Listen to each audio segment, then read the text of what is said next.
This week, we're diving into one of the most debated questions in Dynasty startup rooms.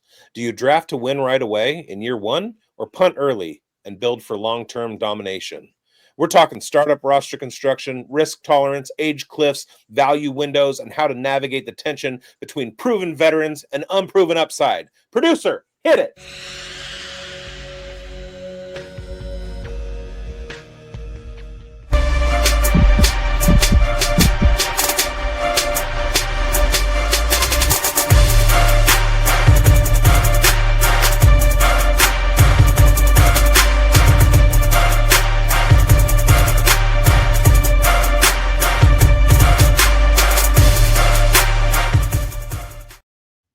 Welcome to the Dynasty Pulse on Fantasy Sports Advice Network and the Undroppables, and on terrestrial radio 101.5, Talkin' West Tennessee, 101.5 FM.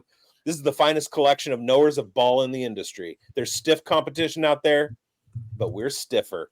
It's been a long week, but we're rejuvenated, so lock in. We're about to wild out and hammer down to get you bricked up. I am bigz, a.k.a. Hoomst Humongous. And with me in the Hall of Ball Knowledge, my clowns from another circus. I got Schultzy, I got Grindberg, I got Rice Baby, a.k.a. Chev 90, and I got Coach Retzlaff, a.k.a. Elijah Moore season. What's up, fellas? Yes, what is up? What's up, bigz? I don't know what to do with my hands or my voice. It's 21 degrees Celsius in my house. Yeah. Nice. It's so hot. It's a lot warmer than that in my pants when I think about Rashee Rice in 2025.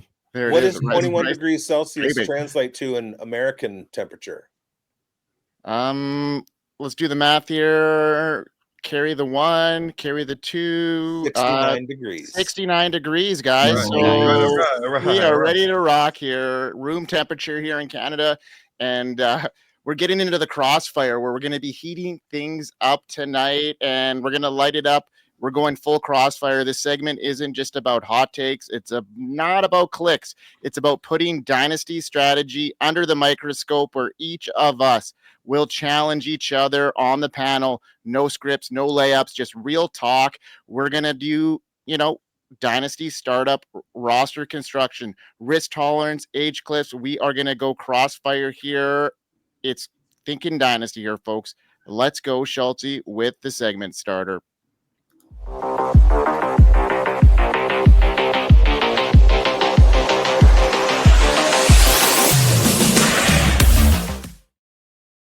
right. I want to be probed. There it is, the probing section. And Schultzy, let's get it started with your question to the panel here, or to Chev, it looks like. All right. My question here for you, legendary ball nover, Chevdonius Maximus. Do you enter startup drafts with a specific strategy in mind, or do you kind of keep the options fluid? Are you looking at strategies maybe like zero RB, leaning into quarterbacks heavy at the beginning, win now, going super young? Or are you letting outside factors determine how things play out, such as draft slot, who you're playing with, who the league mates are, and board value? It's a great question, Schultzy, Schlutzy, Schlut Bucket. I'm sorry. All right, so yeah, that's a great question. And the one thing that's a constant is that I try to, if I'm in a league, like we're all in a league together, we all kind of know who we like and don't like, which makes it an advantageous position to be in. And it also puts you at a disadvantage because you know who I like in what range, because we've talked about this ad nauseum for months now, and there's no new information to go off of outside of the, landing spots for the rookies. So the one thing that I try to make sure that the build makes sense. So if if the board's leaning a certain way and value at a certain position is on the board, I'm going to take that value 9 times out of 10. If I don't come in with a preset strategy. I mean, I know in a super flex, if you got a top 3 pick, one of those picks is going to be a quarterback, or in my opinion, it should be. But beyond that, I don't really have a hard and fast, like I'm going to do this. I have selected a lot of Bijan Robinson. He's now my 5th most owned Dynasty player across however many leagues I'm in. And I like making that selection in the back end of the first round. I played a lot of third round reversals, so I prefer to be at the back, past pick 8 on, in any sort of third round reversal. But other than that, I try to stay fluid. If there's it's more so tiers and value versus just being rigid in a process. So that's the way that I approach it. I hope that answered your question in the most convoluted way possible. It does. I love it. Well, I think you really just have to be malleable to what Chev is saying. Ooh, malleable. Yeah, you love that, right? And yes, you're going to go dive in, have your take on Bijan Robinson. But the beauty is, this is just a point in time where Chev is. And let's say there's 10 teams for simplicity's sake. We're not going to do Canadian math here. It's 10 shares of Bijan. Well, there's going to be entry point there for Chev. Along the way, it could be mid-season on a team that's going down the tank and somebody gets a haul for him. And then Chev has 3 first-round picks. Name the haul, right? That can happen. So it's right now, that's how many players Chev might have as far as Bijan shares.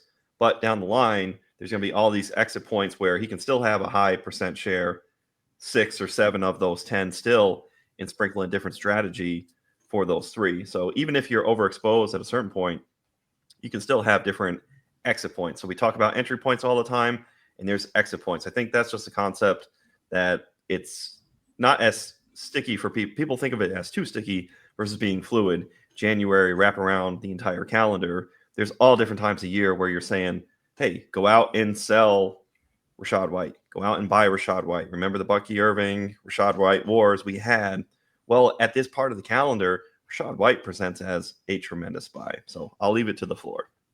Yeah. Well, first of all, 10 teams is 13.74 Canadian.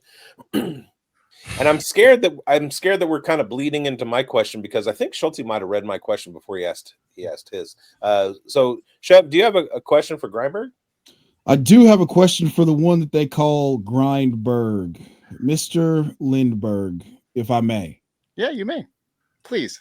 You're on the clock in a startup, and you're at the point of the draft that informs your decisions from a roster building perspective. Do you find yourself clicking the button on younger assets that'll take a step forward? Or are you banking on proven vets, knowing that you'll have to seek to replace those players in the shorter term, 1 to 2 year windows? And I have a follow-up question after that, after your response. Okay, well, that's a really good question, because, especially in the dynasty market right now, in startups, especially, like it changes year by year.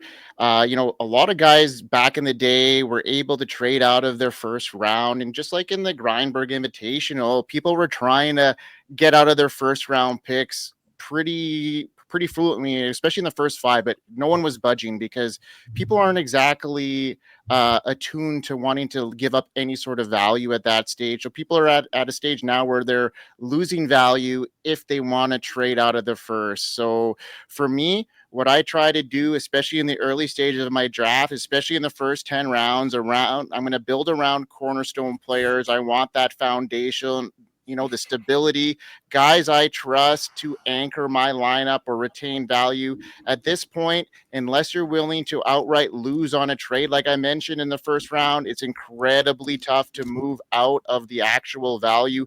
Everyone knows what those cornerstone pieces are worth, and nobody's really given up the type of stats or overpay it takes to justify passing on them. So that's why I've learned and I've leaned into making those early picks count, locking in a foundational guy, a guy that I trust, setting the board to come to me later on where I can hunt the value, take calculated shots, and build my edges around those margins. When I get into the mid rounds in the part of the draft, I almost always clicking the upside button. I want want to be the one rostering the breakout before it happens, not the one trading for future picks after they leap. That's the sweet spot where I start placing calculated bets, not just filling out the depth chart. I'm taking players about to, take off. Players like I did last year, like Jaden Daniels, Ladd McConkey, and Chase Brown. Those are the guys that flashed enough to me to suggest there's more in the tank than opportunity opens up. So I'm not chasing the youth. I've got it. I'm chasing, the traits that matter: explosiveness, target potential, clarity in the depth chart. And those boxes aren't checked, I'm passing on them. But if they are, I'm gladly swinging a miss, because if one of those hits, it makes them a 3 to 4 round jump in startup at ADP next season. So that's what I'm looking at that stage there, Chev. Beautiful, beautiful. So I guess the follow-up question is now we've got the plan. Now we need the plan in case the plan doesn't work. So if a guy doesn't take a step forward or gets off to a slow start or doesn't live up to the hype, we'll use the highest end example of this we have in the game right now. We'll say Marvin Harrison Jr. Mm-hmm. Are you likely to remain? Where's your panic meter at? We talked about thermostats before the episode. Yeah. Are you a thermostat or are you a thermometer when it comes to the temperature on a player that's underperformed?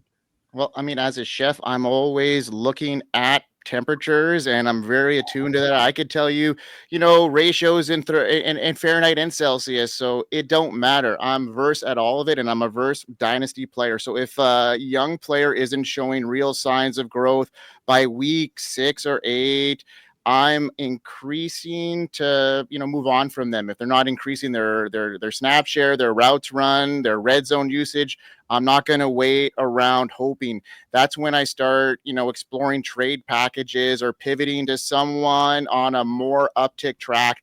I've learned the hard way with guys like Sky Moore, Kamani Vidal, and George Pickens that have had off-season hype and early round buzz, but there was never any actual traction. And by the time you realize it, the market's moved on and you're left holding a roster clogger. There's a real difference between being patient and being stubborn. And I'm holding a guy just because I like them pre-draft. I'm going to try and move on for them if I can. But, guys in Dynasty right now, they're pretty savvy to these moves. So they'll know if I'm trying to move on from a guy beforehand, but, try and get that happening before that happens. So yeah, that's my situation there.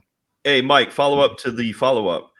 When you have a player that goes onto the back burner because you can't get rid of them, how do you find a second peak in their career to unload them? And how do you deal psychologically with, hey, I was going to sell this player at this peak. There's a dip. They're on the back burner now, Mr. Chef. And then they have another spike in their career, but it's not going to be the price that you could have sold out for. How do you handle that psychology of selling for not yesterday's price, today's price actually going down, but you see a little influx of surge? How do you handle that when you have a player who goes back end to the back burner, they're dead on your roster, but then they come back to life when they previously had such high hype? Well, you know what? Sometimes the best dishes come, from just spontaneous.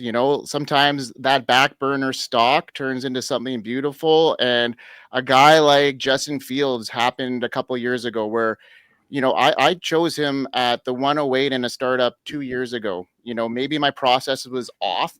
You can't just fold at that stage. You're trying to offload them, but no one's going to pay the price that you're willing to take for him, because I'm thinking him as a value an asset that I paid a huge value for here. And now 3 years later, a championship later, I made some moves to get around that, and now he's my QB3 sitting here, and he's got that ton of upside. So I've had offers for him, and I'm ready to pull the trigger on something at this stage where that value now is back to almost similarly to where it was, not quite that first round at this stage, but give him a season in New York where a guy like bigz, who has Garrett Wilson, Breece Hall, Mason Taylor, all as top 10 plays here, a guy like, Justin Fields is going to pull into that. And if he can, solidify that type of stage, he's back into that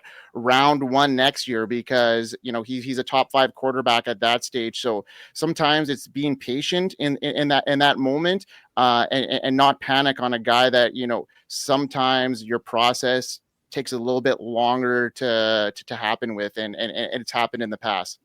Now, I'd like to follow up to the follow up, and the beauty of Dynasty is that a lot of times you have a dead cat bounce, or a post hype sleeper where they do return value after a dead period. So you can be high on a guy going into a rookie draft.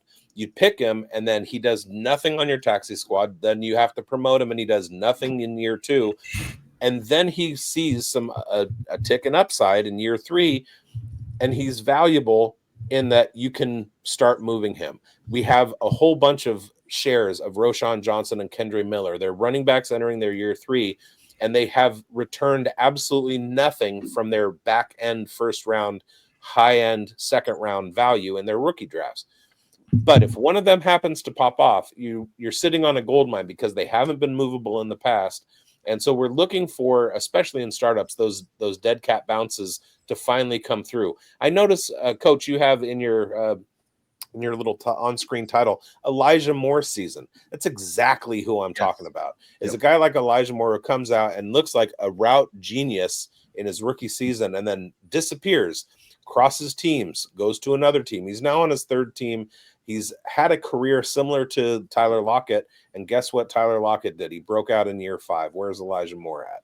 So things like that happen. You just have to be the one holding on to them. And there's a saying in Dynasty, I'm not often wrong. I'm just early or late. Yeah, exactly. So a follow-up to the follow-up to the follow-up to the follow-up. If you get stuck with one of these guys, yeah, buddy. If you get stuck with one of these dudes who you were trying to move early and you just can't make it happen, are you the type of guy who's willing to sell off for pennies at some point, or are you gonna cling to maybe something happening and risk letting him die on your roster? Well, I'm a top, so I'm never gonna take pennies on the dollar. Sometimes it's just like there's such thing as selling low. You know what I mean? And, you just got to cut your losses at some point, like I did with Sky Moore. Like, you know what I mean? You're not going to let him sit there.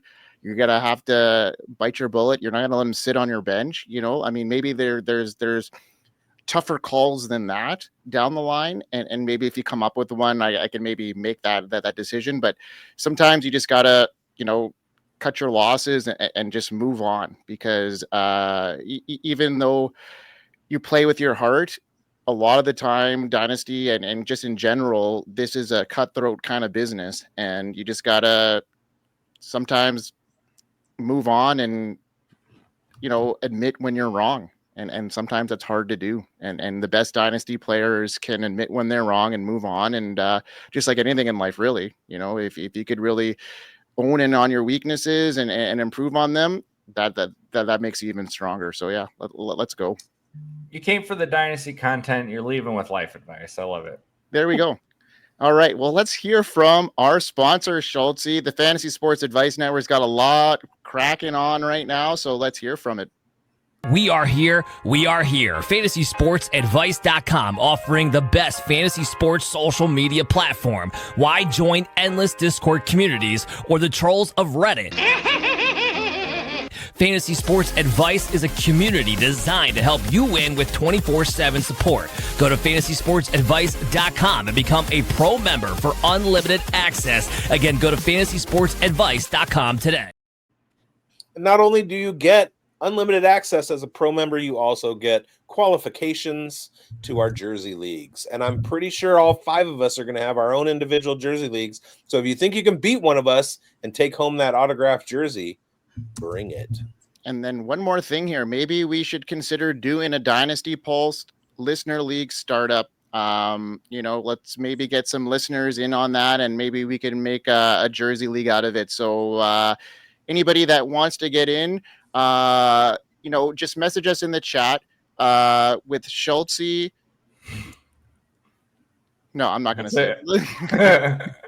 No, just message in the chat, and we'll get you in the league if you're interested, and DM us, and yeah, we'll get you in one of the Jersey leagues, which will be a Dynasty Pulse only invitational. It'll be awesome, and it'll be a Dynasty startup that you'll be able to get into and participate in as long as you are a premium member. Now, bigz, I got a probing question for you, my man. Probing.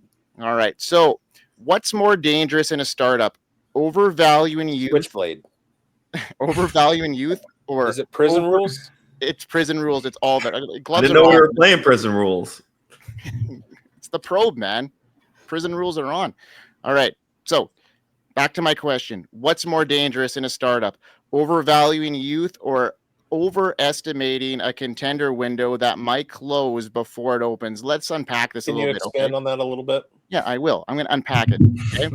So on one hand, we see managers chase youth like it's the only currency that managers, rookie fever, second-year breakout hype, and dynasty Twitter darlings can lead people to stack raw, unproven players, guys like Jameson Williams, JJ McCarthy, or RJ Harvey at the expense of production. The result? A perma rebuild roster with no reliable weekly floor and no clear path to contending anytime soon. And on the flip side, some managers build like they're trying to win a redraft league, loading up on aging veterans like Barkley, Henry, Devante Adams. They think they're contending, but one injury or a team regression later, and suddenly they're stuck with a depth, like a deceiving type of asset. Now, with no end in sight, what is the mistake that is more costly to you? And overcommitting to upside that may never materialize, or betting on a win now core that turns into a roster cliff by year 2? I think it's the second one, the latter, if you will. If you go all in on a win now roster and you have a collection of running backs that fall off the cliff, you have a collection of wide receivers that get hurt, and quarterbacks that are inefficient and lose their jobs, I think that's a little bit more devastating. If you have a ton of really young assets, like we talked about earlier, you can get a dead cat bounce, you can get a post-hype player that, you know, one of the biggest things for me over the last couple of years has been the Cam Akers and Trey Sermon effect. Like, there has never been a point where those guys had actual value on the field, but they had short periods of time where, you know, preseason Trey Sermon gets signed to a new team and all of a sudden people are picking him up off waivers and he's being included in trades. Cam Akers is another one, not going to produce whatsoever, but do carry some value. If you are drafting very young, you can run into some of those players even while you're blindfolded.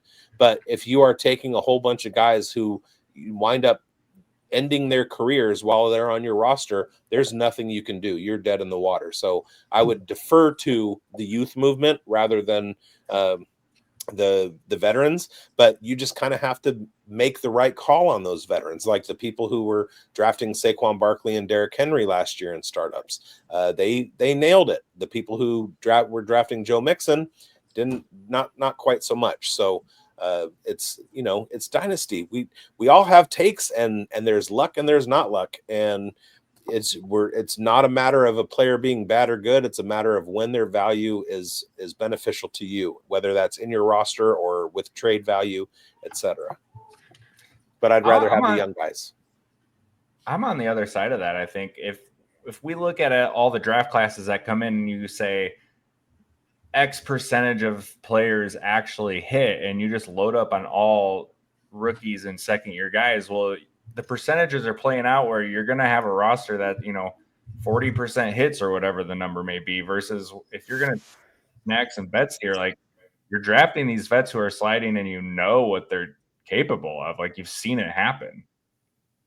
No, I know what you're saying. The thing is, though, that in a struggle, you can always take some of those Cam Akers and Trey Sermons and trade them off for lesser known vets who are going to have a big bounce back.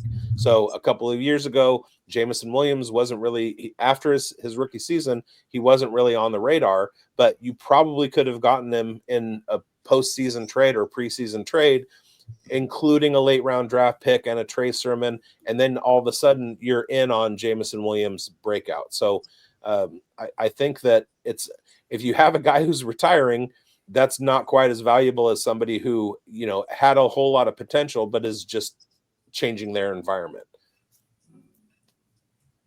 I agree with that. I have to refute your point there about Joe Mixon clicking the button on Joe Mixon. Now, personally, I agree with the philosophy. I'm not too keyed up about taking guys that are older, unless they're extremely hyper productive. Devante Adams in startups. But Joe Mixon was the RB1 through week 11 last year. So I would say that it felt pretty good. And he ended up being about 17 points. Now, did he screw people in the fantasy playoffs? Absolutely. But the Texans as a whole screwed people people don't forget.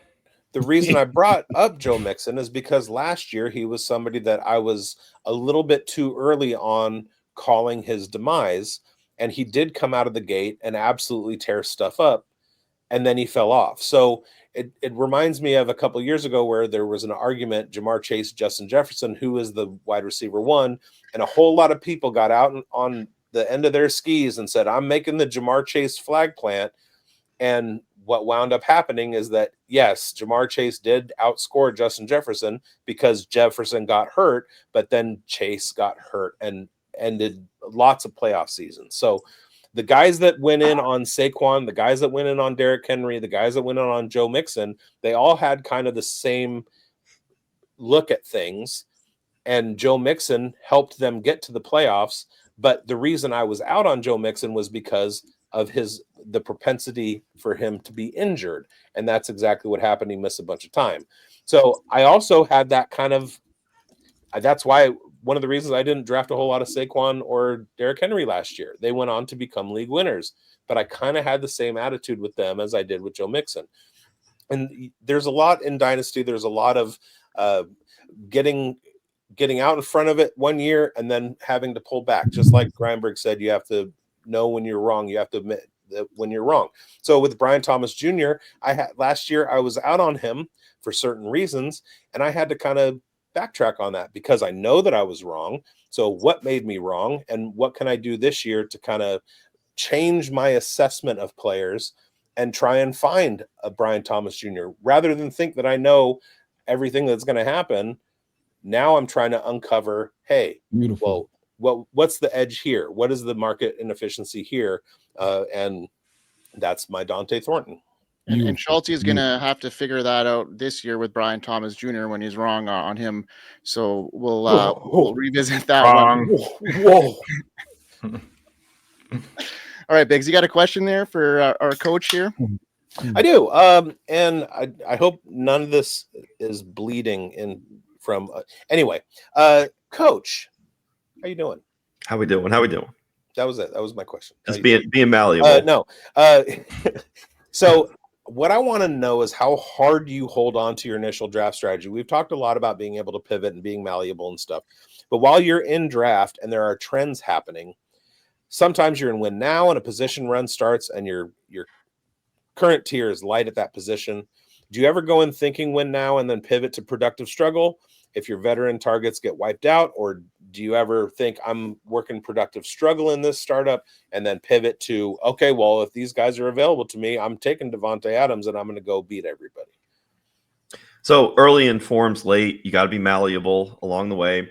And part of what can inform late, if I'm building on younger core running backs and it's super flex, top tier quarterbacks, I get my base there. If I have to catch up at wide receiver, well, guess who's going to pay the cost age-wise? Because those hammers, those Brian Thomas Jr.'s are going to get sniped and taken away. The hammer receivers and Justin Jefferson, Chase, they're all going to run down to Lab McConkey. So at that point, you're going to have pocket values that come up. I mean, a couple guys that come to mind right now, Tyreek Hill, Mike Evans, Calvin Ridley, Terry McLaurin at his age. There are certain players who are up there in age, but they present a good value in the middle to later single-digit rounds. And then you just have to make that decision because, hey, I bought what I did early, so I have to pay what I have later. If I make an inverse decision, I can go hammer receiver early on with my quarterbacks. And then when I'm searching for running backs, I'm flipping over the high upside rookies. And then, Chev, you've talked about it too, where the depressed price happens for the older veteran players. You can find those pockets of players as well. So the cheapness as the board goes down is just going to be informed on if you're in a very good league, which the Grindberg Invitational prioritizes. You could prioritize tight end with a 1.75 tight end premium, the super flex element. You go hard at the receivers, but there's 3 receivers starting, and then of course flex positions, and then there's the points per carry bonuses for the running backs. Really what ends up happening in a lot of super flex leagues is you can pick 2 or 3 that you build hardcore towards, and you have to punt at a certain position, and it's got to be all right. And if you go 1-1-1-1 and try and be balanced, I think that's where a lot of leagues can lap you, because those positional runs and tiers end up happening. Well, then I'm punting tight end. Okay, so put it this way: there's 4. You're in a league like that. That's good. I'm glad this kind of came up. You're in a league where you have all 4 positions that have somewhat equal incentive, or you can build from that base and find a way to win. And then you've got 12 different people, and how many people are going to apply that strategy? Ideally, you would have 3 people each go hard at tight end, 3 at QB. If it was all exactly even, but these aren't Canadian numbers here. But bigz, you said tight end, you would punt, you would veer towards the other 3. I'll go around the room. Schultzy, where though there's the even incentive on all 4 positions, where would you start early? In what position would you want to have those pocket values later? As to what I was mentioning about the receivers, about the depressed running back prices, what position do you want to pay some of the depressed prices in a startup? Probably running back. It offers a lot of good depressed value because you're going to get guys, 6th, 7th round. We've seen Derrick Henry, Josh Jacobs, Alvin Kamara, dudes who you're going to step in and be instant big time producers for you. And I think tight end's a sneaky one too. Like there's just a lot of value. Like if you're not going to snag one of those top tier upper echelon dudes, like I'm inclined to wait a tight end scoop value later there. Yeah, that's why I sometimes I like going hard at tight ends, but when I'm looking at ADPs at this point and I'm getting Hunter Henry and Jonnu Smith much later, at even Evan Ingram, his potential in Denver, I'm getting them in the teen rounds rather than spending, I'd rather spend on a wide receiver or a running back who's going to be a high volume guy and then get those sleeper tight ends later. I love that line of thinking, because part of this is I don't want to miss the train ride to certain destinations. And at a certain point, in order for me to have Brock Bowers, I have to select him. So with the first overall pick, I think I was 7th, I went and got myself Brock Bowers in a startup. So part of this is just, hey, my experience, this is one mirror league, accordion out. I have so many others. Let's call it 10, right? I want to make sure that I don't miss a ride on having Brock Bowers. And part of that degree is, hey, you don't have Jamar Chase unless you actually physically click him. Grindberg, what's your take? What do you like to lead off early when there's incentive kind of equal for all 4 positions? And what pocket do you like to pick up? Well, I mean, for me, depending on where I'm drafting too, because like if I'm in the top half of the draft, it's really hard at this stage to trade out of it. I mean, you're almost destined to pick one of those top guys unless you're losing value. So if I can get a middle to later round pick, I'm in your boat here with picking that Brock Bowers situation here, because he showed what he could do his first year as a rookie, leading the league in targets. There's an insane amount of upside here for a guy that is so young, and the longevity there. He could just literally be the Travis Kelce of that position for the next decade, and that upside and leading that is something that I'm willing to buy into, just seeing what that potential is. And it's not like a flash in the pan like Sam Laporta was. Brock Bowers earned those targets. He had touchdown upside, and now he's getting a better system with him. wheels up for him. I'm looking for the best value here, and a guy that, especially in the first round, that I know is going to be on my team for a long time. That's what I'm looking for. So for me in a startup, I'm having a hard time picking a running back because of how shortened their careers are, especially in fantasy football. I'm looking for a guy, whether it's a quarterback that, is young and shows maybe a pocket presence, that doesn't have that rushing upside, or a guy that is a game changer that's going to win me a league, like a Lamar Jackson or a Jaden Daniels or a Brock Bowers, for this instance, that is just going to dominate a position for a number of years and make you the difference maker. And that's what a Brock Bowers will do here for you. And I was really savvy on your pick there at 107. I thought he would actually go a little bit earlier in our startup, and he didn't. And especially with the tight end premium at 0.75, that was a smash pick.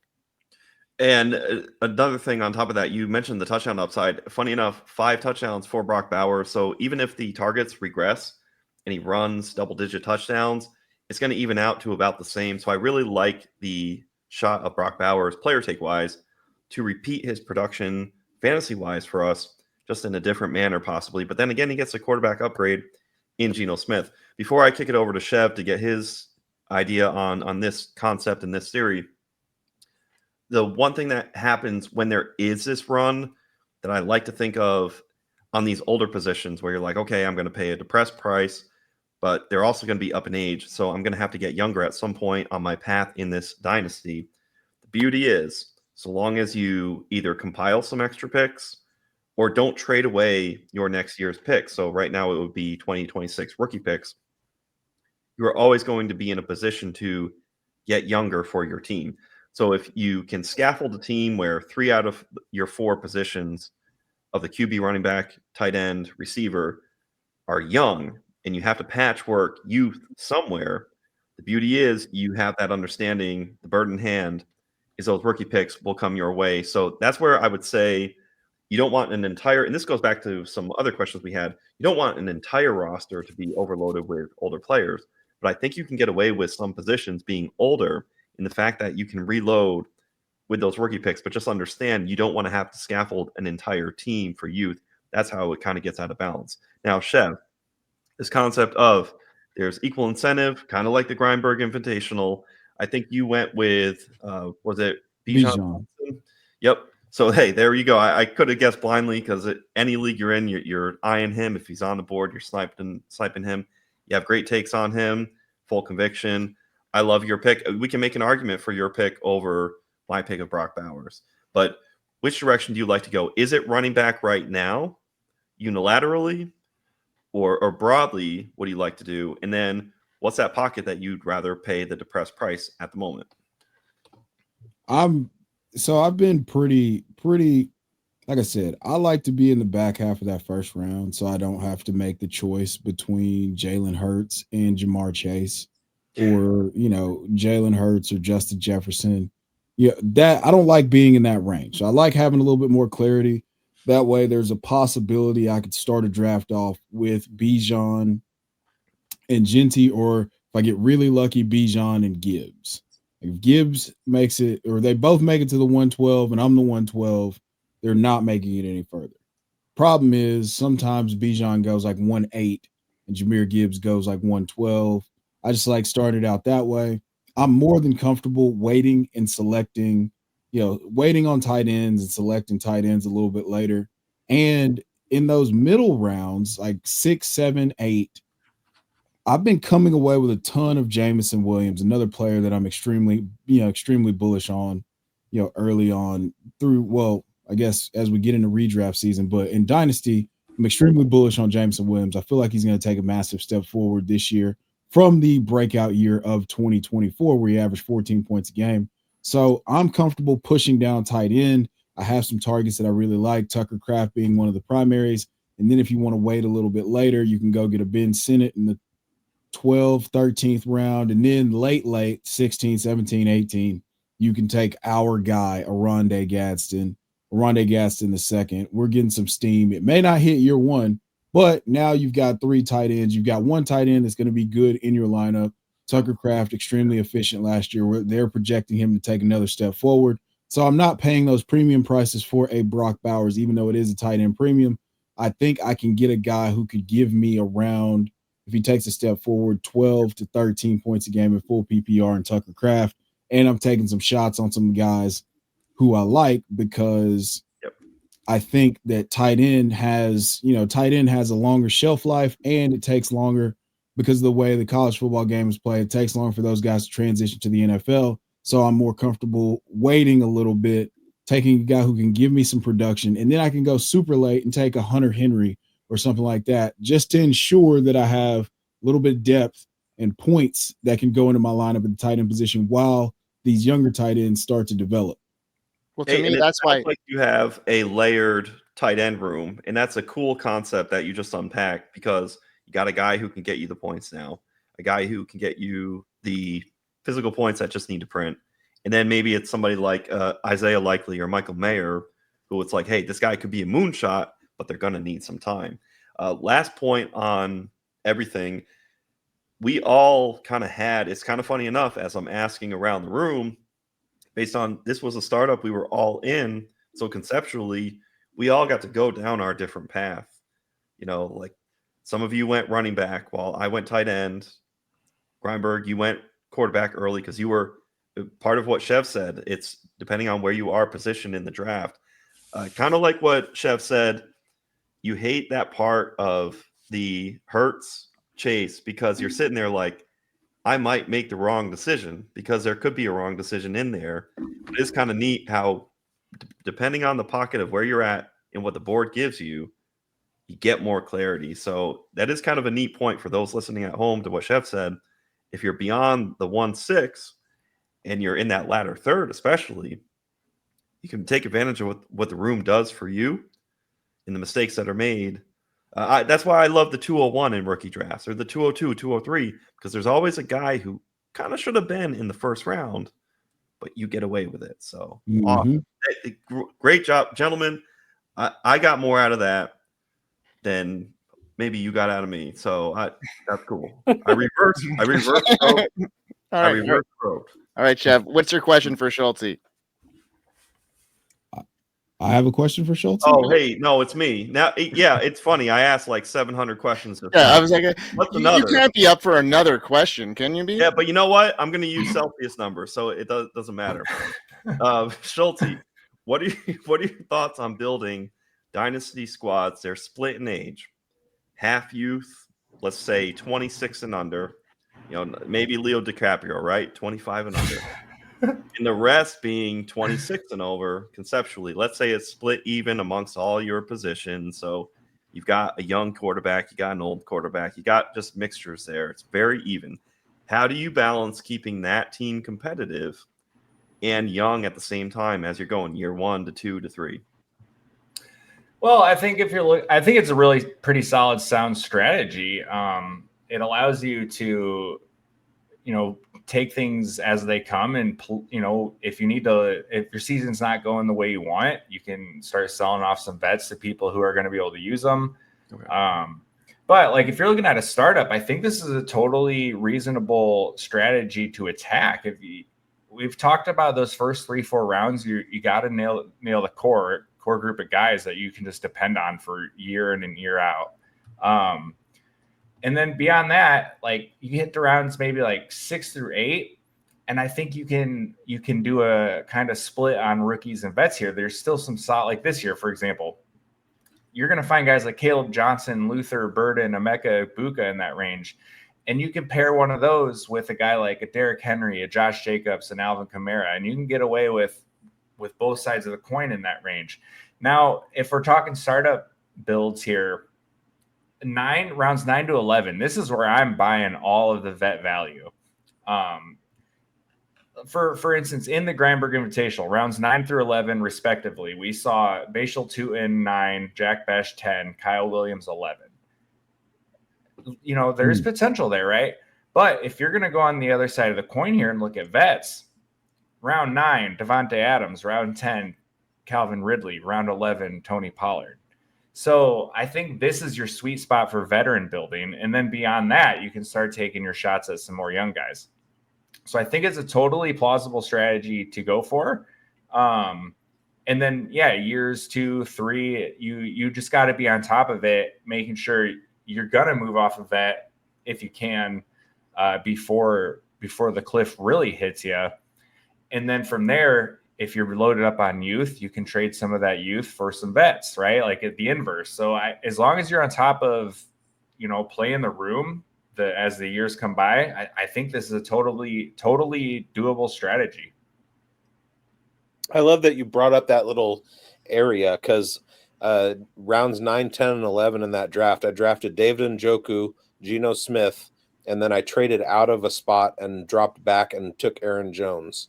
And I think that's just the perfect encapsulation of taking advantage of the veteran value where it's supposed to be and not buying in on, those rookie backups in that area were Pat Bryant in round 12, Jack Besh in round 10. There were just some ridiculous overdrafts. Oh, I did draft Kyle Williams in round 11. Never mind. But anyway, my point stands. Like that's exactly right, Schultzy. That's where the veteran value is, and that's where you want to target it. Well, look at where Schultzy went with round 9, Devante Adams. That's printing money immediately this year. And let's say that pick is gone. It's dust. It's just 1 year of Devante Adams, and that's it. He's cooked, and you can't get out of him on selling him. But it gets you a ship or gets you in the championship. It gets you third place money, whatever the structures are that allow you to play some kind of printing money where you're getting some kind of reward. Hey, you burned a 9th round pick. That's absolutely worth it, especially in year 1. And you turn around, hey, you paid your league fee, and maybe if you won the league, you've paid a couple years worth. Yeah, I mean, that was a sweet spot in the draft where I think a lot of value was gained. And if you look at all our picks in that range, they were pretty savvy as far as where our rosters were and what veterans we picked at that stage. You mentioned the Bashal Tootin, but the pick I had right before him was Travis Etienne in round 8, which was a monstrous slide in my opinion when we're going to talk about our guys in that. And then you're getting the backup for that in years to come in that offense. And then I picked afterwards that was Tyreek in round 11. So, there's a lot of value there for guys that you could see there. And absolutely, that's the sweet spot for these veterans. And then when you can insulate them with the odd rookie in that range too, it's the best way to go. And a great way to get into our next segment here, guys, because it's been fire and it's been a great show so far. And we're going to get into some of the guys. Last week, we talked about some ADP guys that were kind of, fading and guys that we were missing on. And this week, we're going to talk about some values in these startups because, we talk about that all the time. And we've actually mentioned some of these players already in this show. So let's get into this now. Who's first on the docket here? I think it is... I don't know. Chev. Let's go, Chev. Who's your guy? It's Tucker Kraft. I brought him up earlier. I brought him up for a reason. So I did a short early in the offseason where we talked about Matt LaFleur talking about a potential growth of role for Tucker Kraft. Now, the beautiful thing about that is Tucker Kraft finished as I believe like the tight end 11. He was 700 yards. He was 7 touchdowns. He ended up being 7th amongst tight ends in yards, but he was just 21st in targets. He only got 65 targets. So 65 targets per fantasy points data. Turn that into 700 yards. Love that. He was 2nd in yards per target amongst tight ends with at least 50 targets, behind only George Kittle with 10.88 yards per target. Same with yards per reception at 14.14. Then he led the league in yards after the catch per reception with 9.38. The second closest tight end was George Kittle at 6.71. So he's a monster after the catch. And he was 2nd in missed tackles forced per attempt. So at 0.28. So this is a guy to me that just screams, I'm going to break out. It's just whether or not, there's so much ambiguity with the passing situation. I think we've had Andrew Cooper on to talk about what you want from a tight end in terms of a consolidated target share. And there's so much question and so much uncertainty in Green Bay about who's going to be the lead dog. That leads me to believe that it could be Tucker Kraft because he's extremely efficient and good things happen when you give him the football. So if we're looking for someone to take a step forward to create mismatches in the passing game, to me, there's no better bet than Tucker Kraft based on what he was able to do this year or this past year and what Matt LaFleur has already said about him taking a step forward in terms of responsibility and target share moving forward. Yeah, I agree with that, Chev, 100%. I was big on Tucker Kraft last year, and his yak ability kind of reminds me of kind of like a George Kittle kind of style of play here. Maybe not with the total upside and elite ability here, but as a top 10 tight end for sure heading in this year, and the young blood and the uncertainty with the wide receiver room here. There's not a bona fide number one wide receiver in that room right now, and maybe Matthew Golden with that first round pick here could turn into that. But Tucker Kraft's got everything we're looking for, the opportunity to be the number one target in that offense. There's nothing saying that he can't be that with so much uncertainty in that wide receiver room. So I really do like this call there, Chev. And Tucker Kraft is a guy that I have in a lot of dynasty rosters, and a guy that I'm pretty confident going into this season with like a backup plan, like you have mentioned in the previous segment here, with a solid backup, and then maybe another young rookie like a Rondé Gatson, like you mentioned. Love the call there. My guy here is back in the well here, boys, and I'm going to talk about Travis Etienne again here. And in 2025 startups, he's got a lot of upside for somebody that is not far removed from a top 10 finish. He's got the blend of explosive playmaking ability, especially when you consider his receiving upside and his history of volume when given the lead back role. That'll set him apart as a potential league winner if the opportunity opens up and he lands in a better situation, or being in a better situation within his own offense. He's very good at avoiding tackles per reception, second among all running backs over the last 3 seasons. It highlights his elusiveness, his receiving ability, even when, his overall production dips. Despite being down in 2024, he had more rushing avoided tackles in the league, and he also finished 3rd in total fantasy points, 7th in points per game in 2023, largely fueled by the volume. But he's proven he can produce at a high level even when he's a little bit banged up. But when he's healthy, he's the lead back. Etienne, he averaged 21 fantasy points per game in his 4 starts in 2022, and then in 2023 we mentioned that. And last year, yes, there was some competition over the last 6 weeks in 2024. Despite being in a committee, he still maintained a 52.5% snap share. That means that he can, play in these situations. He's the archetype that, is proven to be a first round draft capital. And that's something that, with the way he slid and what I see in this Liam Cohen offense, that, made a guy like Rashad White and Bucky Irving, completely on the map in the last couple of years. I just think that Travis Etienne could be back to where he was in years past, even though he's got some committee, potential here with Bashal Tutin and Tank Bigsby. But I just don't think that that's going to be a huge factor here. I think he's going to have the keys to start off the year. So I'm interested to see what some of you others, think about Travis Etienne headed into this year. Love the call. I am, like we said, there aren't bad players, just bad situations. Travis Etienne was in a bad situation last year. His talent will overcome that, and I think Liam Cohen's going to do some wicked things with Travis Etienne. I hope so. Okay, Biggs, who's your guy? My guy is Mark Andrews. So we were talking about the tight end position. This is a guy that I was able to draft at the tight end 11 in our aforementioned Grindberg Invitational. Now, looking a little bit deeper, Mark Andrews in a full season has never finished below tight end 10. In fact, he's had single-digit finishes in every year that he's played every game. He technically did play every game last year, but there were 2 games that he came off the field because he was dealing with injuries related to a car accident in the preseason.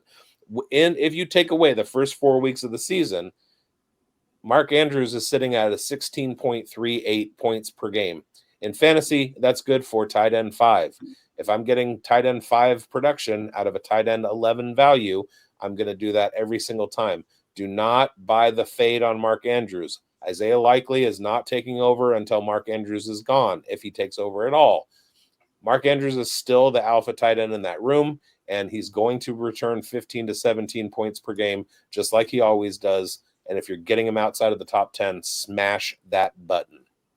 A great call. Essentially, when the whole entire hive is out on Mark Andrews, you have to go and veer in the opposite direction. All last year in best ball, everyone was fading the passing game of Justin Herbert and the Chargers, but there was value to be squeezed there. And we're going all the way out on Mark Andrews as if he actually did something bad to us, because the early onset for the season, which Bradley had phenomenal car accident analysis for Mark Andrews. And you're bringing up a salient point, bigz, that, hey, he really did have that, and it had an effect. So to your point, that first month, it's not just like piecing together what we like or don't like, because prior years we have the production of Mark Andrews. If you slice that up, that puts him back to, like Bill Parcells says, the back of your stats are what you are. And that's what Mark Andrews had going on. It's just hidden. It's so crazy in fantasy. In the playoffs, Mark Andrews had that drop pass, and it hurt the Ravens from advancing on, hopefully for the Super Bowl. But he didn't really do anything to anybody's fantasy football team. It's kind of crazy how much the dislike or hate or wanting to push Mark Andrews out has gone. So to your point, I think that has gone way too far. I call that the Sam Darnold paradox. Fantastic throughout the fantasy season. He got owned in one game against the top defense in the NFL. What are you going to do? We watched it happen to Jared Goff in the Super Bowl against New England. They were highly prolific, and all of a sudden one game plan took him out, and nobody thought Jared Goff, including his head coach, was a good quarterback anymore. Well, that's what happened to Sam Darnold last year. He's going to be fine in Seattle, just like Jared Goff was fine when he made it to Detroit. All right. So my player, it's going to be Elijah Moore, and people will be like, oh my God, Elijah Moore, puke, that's so disgusting. But price point right now, I got him in the 23rd round of our startup, and the players who are around there, we're talking like, let's see, Adam Thielen, Dontavian Wicks, Riley Leonard, Luke Schoonmaker, Taysom Hill, Tyler Higbee, Justice Hill. So it wasn't like I was necessarily branching out so far in that range, just paying the price that's there. And then on Underdog, you can get Elijah Moore round 18.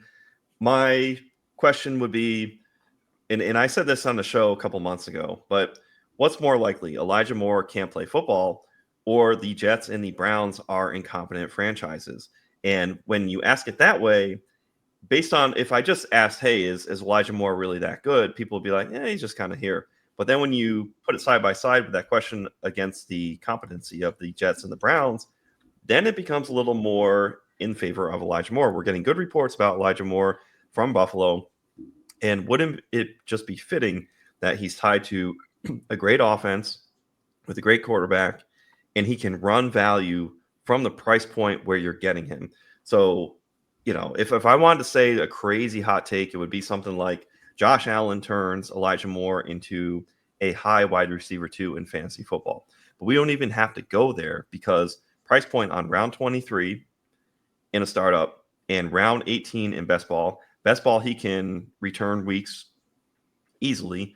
And then from my price point, if I go to a point where I can sell Elijah Moore for a second round pick in 26, huge profit from that standpoint. So I would just say, look out for Elijah Moore. Anybody can tell you to go draft Brian Thomas Jr. Anybody can tell you to go draft Jaden Daniels. So this pocket and tier, this is just nobody. find the person who's talking about Elijah Moore like I am right now. And hey, they're probably just a wonderful human being, but can you find them? Because I don't know where they are. And that's my take. All right. So remember my face when Elijah Moore returns value. So I'm going to put it out there. These are the two guys that I took in that round before Elijah Moore, Raheem Sanders and Taysom Hill. And then the pick directly after Elijah Moore, Adam Thielen. And to me, they're all good picks, but I'm just contending Elijah Moore is a great pick at that round. I'm going to say Adam Thielen leads that quadro in points this year. That's something we'll just have to watch, because that's what I'm saying. Your point with Bryce Young and his ascendance, I've been high on Jalen Coker, but is this just going to be a situation where Adam Thielen does well for 5-6 weeks, hits a hammy, and then he just kind of fades just due to age? Yeah. Yeah, and when you look at Joe Brady, I think they bring in Elijah Moore because they brought in Curtis Samuel last year and it didn't work out, but I think that's the role that they have envisioned for him. And Joe Brady, had success with Curtis Samuel back in Carolina. So, I mean, yeah, this could work. I don't have an issue here. My one concern is there's just a lot of mouths to feed in that wide receiver room now with no true alpha. Now we're looking at Keon Coleman to take a jump here. But I mean, you still got Khalil Shakir and, they brought Josh Palmer in. There's just a lot of dudes, right? But to your point, round 23, take that stab. Right. And it's ambiguous on a Super Bowl contending team. So if I want to make this point for somebody, I want to make it on a less clarity wide receiver room. So that's where I'm placing a lot of things in the direction. It still has to come to fruition. Elijah Moore still has to do the work, and I'm personally rooting for him. And the beauty is I'm not paying some high dollar cost. It's way easier. I like that you said they brought in Curtis Samuel and it didn't work out. So now they brought in Elijah Moore to not work out. I mean, it's very plausible. But the path to some sort of fantasy relevance here is it's there especially when you compare to some other dudes in that range. And talking about, back burner players, he's somebody who, if he's on somebody's roster who they never got to sell from those first 2 seasons, they've been just cooking, simmering on low heat for a long time. You might be able to get out. Okay. You might, this might be the year if it is, or you'll have a dead asset if not. You also, 1 second before you get into your guy Schultzy, you mentioned the Bills as a Super Bowl contender, but they got to get through teams like the Jags and the Raiders and the Titans before they can even get to that stage. So before you put them in that same category, I'm not saying he's Calvin Ridley. Yeah, there you go. All right, let's move on. Nobody is. Who's your guy, buddy? We're jumping up to the front right burner here, the prime real estate on the stove, and we're talking Devante Adams. Now, when he first signed with the Rams, it was kind of a sneaky play, but at this point, everybody's talking. We're all talking about him. We all love him. We're pitching tents in the brick aisle, and we're not leaving until the cops get called. All right. I mean, this guy just took him. I got him in the 9th round of the Grindberg Invitational. Now, if you're looking at the sleeper queue, he was pretty far down on the sleeper list when I took him. I kind of considered maybe waiting for the 10th, but I knew with this group of guys, that wasn't happening. So 10th round might be possible on this guy, depending on who you're playing with. No, I'm telling you right now, he went in the 7th in the last startup I did last weekend. Snap. So your 9th pick, which he was coming to me in the 9th in that invitational. I was going to pick him in the 7th, but I got sniped. That's crazy. He's okay. So we're really steaming him up, but the tents are still pitched and we aren't leaving. Okay. Every year since 2020, this is a top 12 wide receiver. He's done it on 3 different teams. He's done it with different quarterbacks, Derek Carr, Aiden O'Connell, Ayahuasca Aaron, you name it. This guy's producing. He is 32, but he's not a guy who is relying on burning you to win. He's just a student of the game and a route technician, and that carries on. He's a touchdown machine. I expect that to keep up. He's getting a huge offensive upgrade than what he's had the last handful of years. Going back to 2016, he hasn't dropped. I had mentioned the touchdown machine here. 8 touchdowns or more every year, except for one, going back to 2016, and that was because he played 12 games. Offensive upgrade. He feels rejuvenized coming over to the Rams, man. Being on a winning team and winning culture. He's playing with Puka, but we've seen Puka miss a bunch of time. And this is also the offense that we have seen produce 3 fringe wide receiver 1 seasons out of Robert freaking Woods. Okay. So talent-wise, Devante Adams blows Robert Woods out of the water. This offense can handle it, and they will handle it. Now, last point here is we just had a tweet from JJ Zakariason a handful of days ago. Rams wide receiver target share ranks since Sean McVay got to LA. 8th, 5th, 6th, 8th, 1st, 4th, 1st, and 1st. Rams wide receiver fantasy points during that time. 5th, 4th, 4th, 12th, 1st, 15th, 3rd, and 2nd. So those 12th and 15th years, they had some injuries, and there's been outside factors. The teams weren't as good those years.